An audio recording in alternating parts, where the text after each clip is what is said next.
I've been into agriculture for 12 years now. I've been able to raise over $1 million for my company.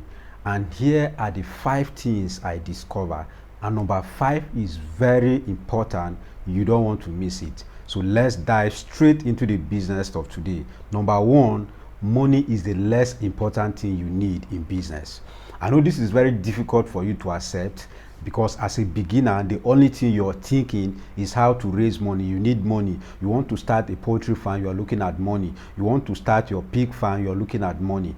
This was me 12 years ago when I needed money, because I have gotten the idea, the business plan, everything. The next plan was that I wanted to raise a lot of money so that I can build a massive farm. But after raising this money and building the facilities that I needed to build, I built one of the biggest rice mill in Middle Belt, Nigeria, one of the biggest in Benue State.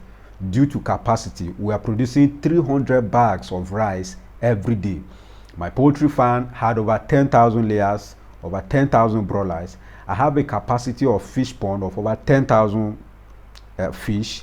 I have a pig farm of over 2,000 capacity. So all of these were what I did with the money that I raised. I bought land. I have over 35 plots of land. That is almost 3 hectares of land. Now, all of these, I've raised money to do it. So after raising money and building all the structures, I discovered that money was even the least thing that I needed. What I needed was administrative prowess. I needed to be very, very good in management of human resources more than finance. So my attention was more on finance. And then when the finance came, the people that could help me to manage the finance were not there, or I did not have the knowledge to be able to hire the people that could come into the business, help me to build a sustainable business. Because what I built was not sustainable. Everything I was doing was based on my brain. So most of the people that I had with them do not see what I saw. We are not having the same vision. Some of them were just staff or close partners, but they did not see agriculture the way I saw it, and there was a problem. So when you want to go into business, I want you to start looking at how you will manage the human resources first than money, because money is the least. When you master how to manage and allocate or position human resources in which position in your organization, no matter the amount of money you have, you can build a sustainable business. So if you have just 1 million naira and you're able to get a good management team to manage that 1 million, they can grow it to 10 million in 6 months.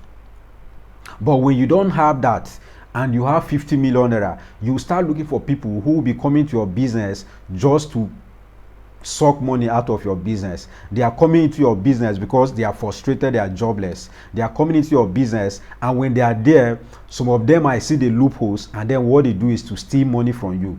They will mismanage the resources that you have taken all your time to raise without knowing how to manage the resources. So set up your mind and learn how to manage human beings first before you think of how to raise money, because you are not the only person that is going to run that farm. The company is not just an individual. Like, as you raise money, you're building capacity. You will not be the one to feed 4,000 birds or 10,000 birds. You will not be the one to operate your rice factory. I couldn't be the one to go and buy paddy, bring it to my factory to process. I need to send someone, and when I send them, what is their mindset towards the funds I send to them? They are trying to look at, okay, if the company pay us 150 per kg, can we pay 120? Now, this is good if these people that you raise are honest people. They can come back with balance and show the company that we have been able to save 30,000 per ton or $30 per ton. But that was not the case in most of my businesses. Some of the people that I had have negative mindset towards wealth. They were looking for quick money, and as a result, we couldn't build a sustainable business that definitely God himself have to bring it down for me to start again. So number 2, who you know is more important than what you have and what you can do. Now, after raising this money, I discovered that I needed men in strategic positions in the society that can announce my brand, that can tell the federal government that I have this kind of project here, that can connect me with people abroad who need these products, right? So when you're going into business, you should be looking at how to build relationship with men. Men are the people that can lift you. God can touch men to lift you. God is the lifter of men, but he uses men to lift men. So you need men. You can't build in isolation. You can't build in isolation. There are men that will come into your industry or come into your company just to guide you on making decisions. You are good with rearing pigs, but when it comes to decision, you are poor. And you need men in strategic location in home and abroad that can guide you. I did not have those kind of people that can speak about my brand or can speak about my company in a meeting of power centers. We have people that are called power centers. They decide the destiny of men on earth. And in that place, you don't have access to such meetings. These are meetings of elites. And when they meet there, they can mention, this guy is into agriculture, he's doing well, let's give him a grant. There were many grant opportunities that people were enjoying as at that time that never had quarter of what my company had. But because I did not have people who can mention my name in such meetings, I didn't even know such opportunities exist. I was not even aware there was grant for people who are less than 30 years. I was not even aware that there was grant for people who are into rice processing. So all of this I was doing with passion, with zeal, but I lack men in strategic location or position in the society that can mention my brand. So when you're a startup, first start looking at people. Now this will not be like you're looking for people to help you or to sympathize with you. No, you have value that you can provide. All you need is for them to see what you're doing. And then when they see what you're doing, when there's opportunity that will not come to your ear, they know it from their headquarters. They will pick a phone, call you, or just write your name on a sheet of paper and you receive your money. This is not just limited to African understanding, but it is how business is done all over the world. It is who you know. You can be so intelligent, so bright, but if you don't know quality people, you will not be able to progress in life sustainably. You can make a little progress and your progress will be pegged. You stay at one place. So you need to build a relationship with people that have results, with people that can help you, that can help your company. Not that you are helpless, but you need men to grow. Number 3, you are a bank. The business of raising and multiplying money. That is what you're into as a businessman. I did not know when I raised this money that I have now become a bank. People gave me this money and I promised to pay them interest. Now, it was a very delicate promise because when I promised this interest, there was no written agreement to the fact that if I default, this will be the rules or this will be the guideline. And if something goes wrong, that is not my fault, this will be what we'll do. So all I did was to make sure my investors were happy. I raised money from them, do business, multiply, and pay them back. I did not care about my life. I was just doing my business without sense. And at the end of the day, I landed myself in trouble. So when you're coming into agriculture or into business, it is very, very important for you to know that you have become a bank. How do banks behave? It is an assignment for you to study how banks manage money, how banks multiply money, how banks give out loans. Now, this will even help you in your personal life. When you want to give out money to someone, there are certain things that a bank must require that you have. Who is your guarantor? Where is the collateral? How much do you need? Can we see your cash flow? All of this will help the bank to give money to people that the possibility of them not paying back is very slim. But when you come into business and you raise money and then you start bobbing the money into projects that you have not been able to study and know, you will run into problem. The money you have raised will fly out of your hand. It will vanish as smoke because you raise money but you don't know how to protect your money from bandits. You don't know how to protect your money from bears. You don't know how to protect your money even from government. You have to know how to protect that money that you have raised. And when you can protect the capital you have raised, you can multiply it. So when I raised $1 million, I was not intelligent enough to know how to protect my money. So I could just wake up one morning, put my money into a project that I have not studied well enough. Now, when I say study well enough, I mean that not because I cannot do it, but I have to be careful on the people that I'm going to do it with, because everything raise up and falls on leadership, as John Maxwell will say. So I am the owner of the company, and if any decision is made that have caused harm to the company, it is my fault, right? So if I'm going to raise money to go into cultivation of rice, 100 hectares of rice, who are the people that will manage this rice? What is their experience? What is their credentials? Who are their guarantors? If I give them this contract and they fail, what is my stake? What is their stake? How much are they going to pay me or compensate me for the loss they have brought to me? This is how banks think, and this is how bank does. They lose money, but it is very slim for them to lose big amount of money that I was able to lose in a short period of time. And many other people have also lost so much. Bank will not be emotional. Bank will not employ you because you are the firstborn in your family, you need to feed your mother. Bank will not give you loan because your mother is on a sick bed dying. Bank will not give you a loan because you have brain cancer and you need operation. Bank will not give you money because your house rent is due, and if they don't give you, your landlord will chase you. Your landlord can chase you, the bank does not care. Zero emotion, paperwork, reports. You need to show with data that you are qualified to receive money from bank.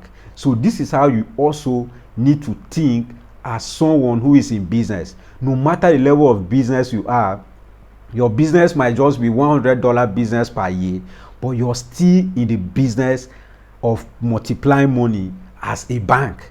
Even if the money does not come from investors, your own personal money, the reason why you went into that business is to multiply the money, is to make sure you protect the little money that you have, so that financial bandits or sharks will not take your money away from you.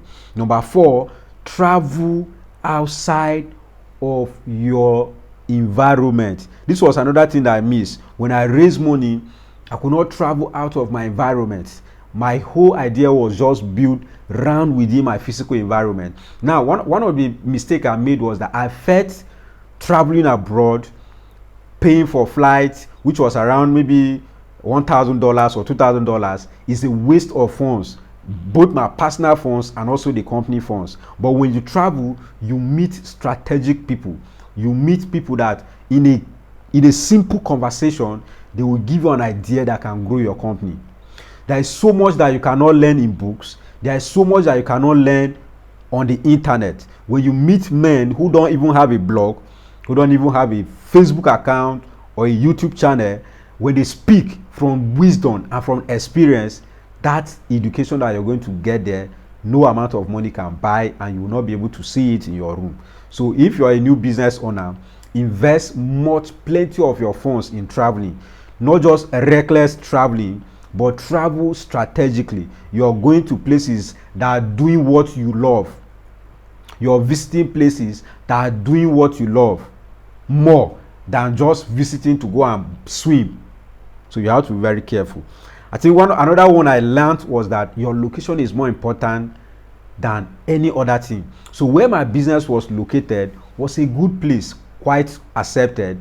It was in a state where agriculture is being done commercially, but the truth of the matter is that it was not the best place for my kind of business. As at that time, things are changing, right? So when you want to go into business, like people who are into real estate, they will tell you location, location, location. It's the same thing with your farm. Don't set up your farm in a bad environment. Don't set up your farm in a bad environment. Your farm should be accessible, should be secured, and should be strategically located. Don't build your farm anyhow. I think I have many more, but let me say the last but not the least, you make mistake, forgive yourself, because you need confidence to make more money. Let me repeat this one. You make mistakes, forgive yourself, because you need confidence to make more money. So when I made mistake and I realized that I've made mistake, guilt covered me. I was ashamed of myself. I couldn't speak to people. I couldn't call my people that I was owing and speak to. I felt very disappointed in myself. I felt I'm not okay, I'm bad. I don't know how to manage money. Even though I read accounting in school, I've been very bad with funds. So many things were just running in my mind at the same time, and everything was telling me it is your fault, you are a bad person, you are a scammer, nobody will trust you again with money, nobody will do business with you, you will end up in jail, you will die in police custody. So many, these were the negative thoughts that were coming into your mind. And I want you to know that when you raise a lot of money, definitely as a business person, you are going to make some mistakes. And when you make mistakes, it is because you are making progress. You don't make mistake when you sit one place. You make mistakes when you want to walk, when you are taking steps. So my goal was to build an agricultural company in Africa that has not been bet, something that is sustainable, something that other people will be earning money from, even though they are not on the farm. This was a brilliant idea. You don't have to be on the farm with me, or you don't have to leave your job to come to agriculture to make money. My idea was that you give me the money, I do business, and I give you profit. A good model, but came in at the wrong time with the wrong plan. So at the end of the day, I knew that it was my fault, because people that gave me money, they didn't just sit one day and transfer money to my account. I made a proposal, I give them the proposal, and it was because of the proposal that they transferred their wealth into my hands. So I cried for many days. So one day I asked one of my role model, John Obidi, on Instagram, asking, sir, as someone who have lost a lot of money, lost a lot of trust, how can I restart my life back? He told me, first you have to forgive yourself. Then second, you have to bring out a plan, communicate with these people frequently on how you're going to raise their money and pay them back. That response gave me back the confidence I needed. I was bold enough to pick up my phone, download back my social media, started replying to people. When they insult me to a point, maybe I'll just keep quiet. When they insult me to a point, I will read and ignore, because I knew I made mistake, simply because I'm making progress. And today, by the grace of God, I'm making progress. So these are the 5 important things I wish I know before even raising money. Or let me say, these were the 5 important things that I learned after raising over $1 million. So let me just run through them so you can take notes and meditate on them. Number 1, money is the less important thing you need. Number 2, who you know is more important than what you have and what you do. You need a team. Number 3, you are a bank, the business of raising and multiplying money. And then number 4, the location of your fund or your company is important, both virtually or physically. The location of your fund is very important. Number 5, you make mistake. Forgive yourself, because you need confidence to make a lot of money. Mistakes can kill your confidence. So these were the things I learned after raising this money. And the most important one for me was that money is not all I need to build a profitable company. So if you're coming out newly and you want to invest into agriculture and all you're thinking about is how to raise money, I'm here to announce to you that you have to start taking leadership courses. You have to start meeting people who have been into business, who can guide you. You can get a leadership mentor. This is somebody that you can be coming to for advice on how to strategically position your team, how to build a team with the little resources that you have, how you can allocate your human resources at the right time. You have people who can guide you on that. It's better for you to pay them money to guide you on leadership than to make the kind of mistake I made, because another people will make that mistake and just their heartbeat can kill them. So don't make my mistake. And also, I want you to know that you're the most important asset in that business. It is not the physical fund that you have.